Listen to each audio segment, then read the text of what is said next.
उन्हाळ्यामध्ये जेवण करायची इच्छा अजिबात होत नाही, पण हा पदार्थ बनवलात ना की एकच्या ऐवजी 2 चपाती जास्त खाल एवढा टेस्टी हा पदार्थ तयार होतो. तर त्यासाठी काय करायचं, दह्यामध्ये लाल तिखट, काळं मीठ आणि साखर टाकून दही व्यवस्थित असं फेटून घ्यायचं. त्यानंतर कढईमध्ये तेल गरम करून जिरं मोहरीची फोडणी करायची. त्यानंतर बारीक चिरलेलं लसूण, आलं आणि हिरवी मिरची टाकायची, व्यवस्थित असं परतून घ्यायचं. त्यानंतर 1 चमचा बेसनपीठ टाकून बेसनपीठ छान खमंग होईपर्यंत परतून घ्यायचं.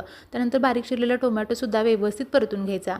त्यानंतर उकडून बारीक चिरलेले बटाटे टाकायचे, व्यवस्थित असं परतून घ्यायचं. चवीनुसार मीठ टाकायचं. परत एकदा परतून झाल्यानंतर झाकण लावून 2 मिनिट मंद आचेवरती वाफ काढायची.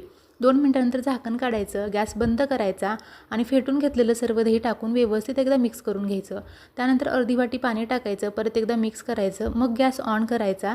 झाकण लावून 2 ते 3 मिनिट भाजी मंद आचेवरती शिजवून घ्यायची. तयार आहे मस्त अशी चटपटीत दही बटाट्याची भाजी. डिटेल रेसिपी हवी असेल तर चॅनलवरती आहे, पाहू शकता. व्हिडिओ आवडला असेल तर like, share and subscribe. Thank you.